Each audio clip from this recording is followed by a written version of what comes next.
29 जुलाई बुधवार वाले दिन महाराज साल का सबसे बड़ा दिन है गुरु पूर्णिमा, जो वर्ष में केवल एक बार आती है।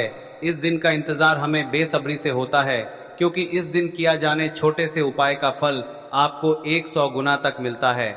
मेरी प्रत्येक माता बहनों से निवेदन है, आज यह सीहोर वाला महाराज उनसे कहता है कि गुरु पूर्णिमा वाले दिन मात्र एक दीपक आटे का, कितने दीपक एक दीपक। जब आप भगवान विष्णु की पूजा पाठ कर रहे हो तब उनके समक्ष इस दीपक को अपनी मनोकामना बोलते हुए प्रज्वलित करके रख देना।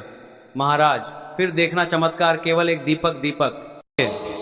आपने अगर 2 या 3 बार कभी भी तुम्हारा मन करा कर लिया, आपको खुद लगेगा कि मेरे घर में संपदा कैसे बढ़ रही है और कार्य कैसे सिद्ध हो रहा है। आप सबको मालूम होगा रावण क्या करता था। रावण ने अपने शीश काट कर दिए, रावण ने तप करा, रावण ने साधना करी, रावण ने तपस्या करी, बहुत करी, पर भगवान प्रसन्न नहीं हुए। तब रावण ने आखिरी एक बिंदु अपनाया। रावण पार्थिव शिवलिंग का निर्माण करता था, पूजन करने बैठ जाता था। शंकर भगवान को आकर उसे वर देना ही पड़ता था। 3 दुर्गा, एक गणेश जी की जगह, एक अशोक सुंदरी की जगह, एक षडानंद कार्तिकेय जी की जगह। यहां से पानी बहता है, इसके ठीक विपरीत में यहां 3 बेलपत्र, तीनों रख दीजिए। 3 आखा चावल, 3 अक्षत। आखा चावल जानते हो? पूजन कर लो जिस दिन तुम्हारा मन करे। कोई तिथि, कोई बार, कोई दिन, कोई समय, कोई घड़ी, कोई पल, कुछ मत देखो। विवाह कर कर माता पार्वती जी अपने कैलाश धाम पर आई थी और माता पार्वती जी ने पहली बार भगवान शंकर के विवाह होने के बाद पहली बार पार्वती जी ने शिवलिंग का निर्माण किया। और ध्यान रखें मेरी बेटियां, ध्यान रखें मेरे बेटाएं, मेरी माताएं इस बात का ध्यान रखें, बेटियां ध्यान रखें, मेरी माताएं ध्यान रखें, मेरे भाई ध्यान रखें। जिस दिन तुम्हारा मन करे, जिस दिन तुम्हारा दिल करे, उस दिन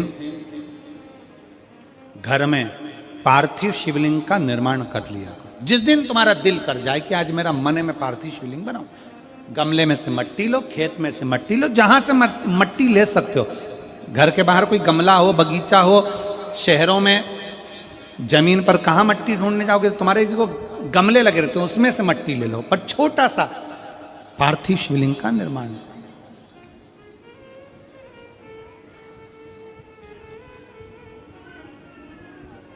समझ लेना जरा। तुमने पार्थिव शिवलिंग बनाया, जलाधारी बनाई,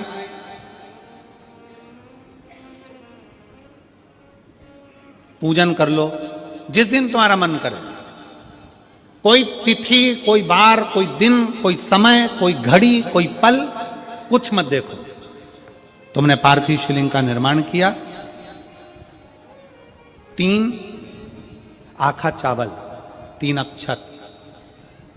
आखा चावल जानते हो? साबूदाना, आखा चावल।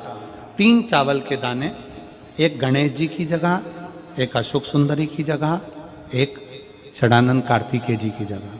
3 चावल दाने। 3 दुर्गा, एक गणेश जी की जगह, एक अशोक सुंदरी की जगह, एक षडानंद कार्तिकेय जी की जगह। 3 बेलपत्र, जहां पर माता पार्वती जी का आपने ये जलाधारी बनाई है, उसी जलाधारी पर हो गए। आपने अगर 2 या 3 बार कभी भी तुम्हारा मन करा कर लिया, आपको खुद लगेगा कि मेरे घर में संपदा कैसे बढ़ रही है और कार्य कैसे सिद्ध हो रहा है। यहां से पानी बहता है, इसके ठीक विपरीत में यहां 3 बेलपत्र, तीनों रख दीजिए। और छोटा सा कलश हो या बड़ा सा कलश हो, 3 लोटा जल यहां बैठकर, जहां पर आपने बेलपत्ती रखी है उसी के वहीं पर बैठकर इस शिवलिंग पर 3 लोटा जल धीरे धीरे अपने मन की कामना कर कर, बाबा आज मैं दुखी हूं, बाबा मुझे ये तकलीफ है, बाबा मेरे बच्चे ये काम में गए हैं, बाबा ऐसा है।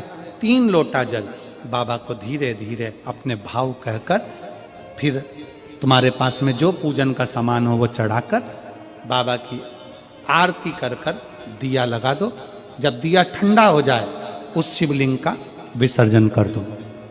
आप पाओ शिव आराधना में भगवान शंकर की, शिव भक्ति में भगवान शंकर की अविरल भक्ति में पार्थिव शिवलिंग का निर्माण और पार्थिव शिवलिंग की पूजन हमें बल प्रदान करती है। माता पार्वती जी ने पार्थिव शिवलिंग का निर्माण किया। शिव जी ने देखा पार्वती जी को कि पार्वती जी पार्थिव शिवलिंग का निर्माण कर रही, तो शंकर जी ने पूछा, पार्वती तेरी शादी नहीं हो रही थी इसलिए तूने पार्थिव शिवलिंग का पूजन करा, तू चाहती थी मुझसे विवाह करना चाहती थी इसलिए पार्थिव शिवलिंग का पूजन करा, अब क्या चाहती है? अब तो मैं तुझे मिल गया, अब तो मैं तुझे प्राप्त हो गया, अब तुझे क्या चाहिए? अब तुम मुझसे चाहती क्या है? पार्वती जी ने हाथ जोड़कर भोलेनाथ जी से विनय करा, अब मुझे कुछ नहीं चाहिए, बस इतना चाहिए कि मैं कैलाश पर रहूं या शमशान में रहूं, जहां भी रहूं मेरे हृदय में कभी भी दुख ना हो, मैं प्रसन्न होकर अपनी जिंदगी को आपकी सेवा करते करते निकाल दूं, आपकी प्रसन्नता पूर्वक।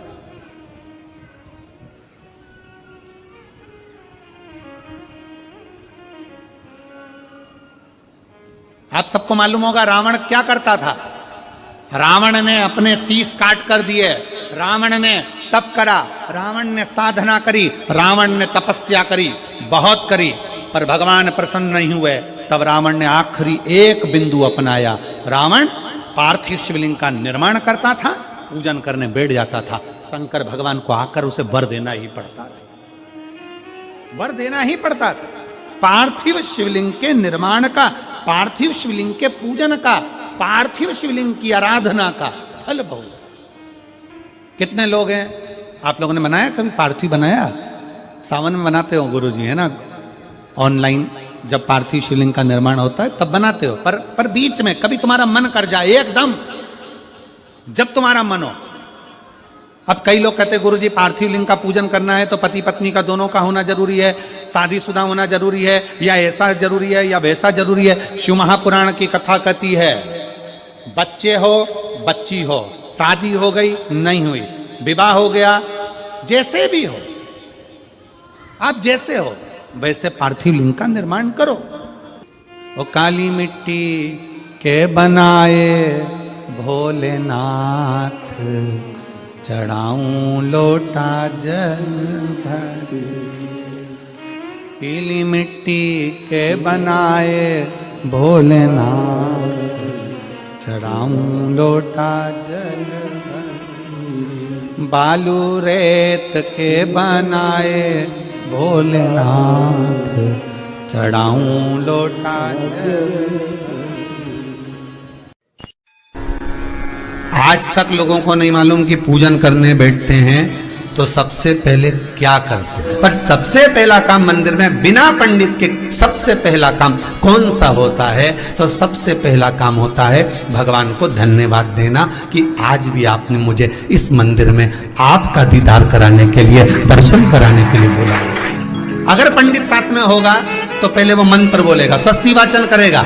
स्वस्ति वाचन करने में उसको अर्थात भगवान के लिए भी प्रसन्नता और आपके लिए भी प्रसन्नता। पर आपके पास कोई ब्राह्मण नहीं, आपको कोई स्तुति नहीं आती, आपको कोई मंत्र नहीं आता, आपको कोई साधना नहीं आती, आपको कोई तप नहीं आता, पर आप इतना तो कर सकते हो कि भगवान के मंदिर में जाकर उनको धन्यवाद दे सकते हो कि तेरी कृपा है जो मुझे चलकर यहां तक बुला लिया, 2 कदम चलाया, यहां तक बुलाया, ये तेरी कृपा है। और बड़ी कृपा करी जो डलिया भर के पूजन का सामान भी लाई, बड़ी कृपा करी जो दूध भरकर भी लाई, बड़ी कृपा करी जो कलश भरकर भी लाई।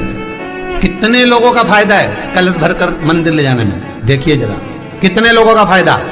हिंदू धर्म में विष्णु पुराण में, पद्म पुराण में लिखा है, सौभाग्यवती नारी जब भरा हुआ पानी का लोटा लेकर कलश लेकर जाती है और उसको देखकर कोई व्यक्ति निकल कर चले जाता है तो जिस काम के लिए जाता है वो काम सफल हो जाता है।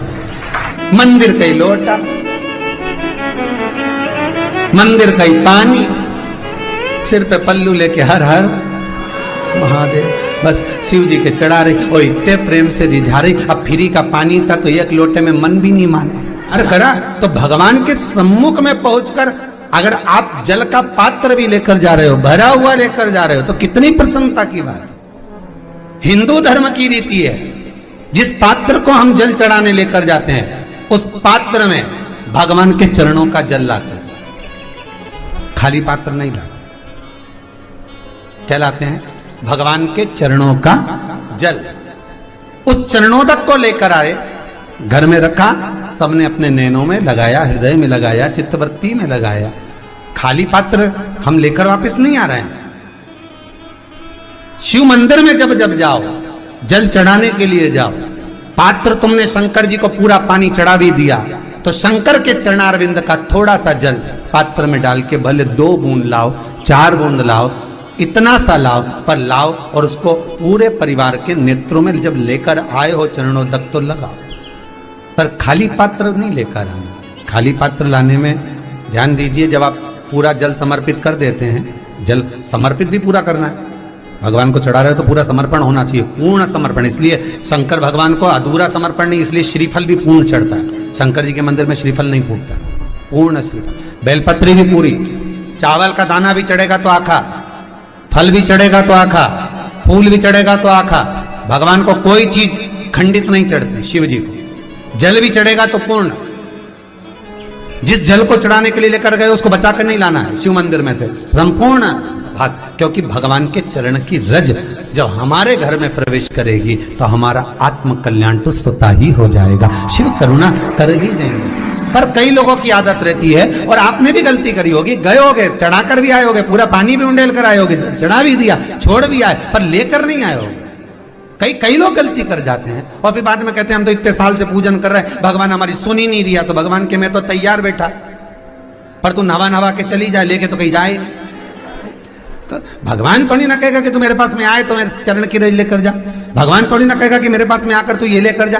भगवान तो कहेगा मेरे पास में आया है, मांगना कुछ मत, बस मुझे जो स्नान कराया है मेरा चरणोदक लेकर जा, छीट दे पूरे घर में, संपदा भरना मेरा काम है। जहां मेरी चरण की रज पहुंच गई वहां संपदा स्वतः पहुंचती है, मैं वहां पहुंच जाता हूं। तो चरणों तक ले जा। पर लोग ले जाते हैं, पूजन करते, कलश भी उंडेलते, जल भी चढ़ाते, पर आते समय खाली लेकर आ जाते। भगवान को इतना बुरा लगता, मेरे दरवाजे से खाली जाए मुझे कितना बुरा लगेगा। जो आए वो भर कर जाए, भले 2 बूंद लेकर आओ, पर उसमें चरणों तक थोड़ा सा लेकर अवश्य आए। उसी तरह जल चढ़ाने के बाद हम जब लेकर आते हैं पात्र के अंदर, ये उसमें उसकी बरकत है। गर्ग संहिता में दूसरी चीज कही, उसको भी समझ लीजिए। गर्ग संहिता में कहा गया, जब आप घर से जल लेकर जाते हो भरकर, तो ये सृष्टि की जितनी नदियां हैं, पृथ्वी पर जितनी नदियां विद्यमान हैं, जितने तालाब, जितने सरोवर, जितने कुंड, जितने विराजमान हैं, उन सारे तीर्थों का जल जब आप घर से लेकर निकलते हो तो वो तीर्थ का संपूर्ण जल आपके कलश में आ जाता है। और जब आप उस जल को शिव पर समर्पित कर देती हो और 2 बूंद चरणादक लेकर जब जाती हो, तो शिव महापुराण गर्ग संहिता पद्म पुराण कहती है वो जल साधारण नहीं रहता, वो गंगा जल बनकर तुम्हारे घर को पवित्र करने के लिए पहुंच जाता है। वो पवित्र गंगा जल बन जाता है, उसको लेकर प्रवेश कर जाओ। हम बार बार कहेंगे भगवान के मंदिर जब भी जाओ ना,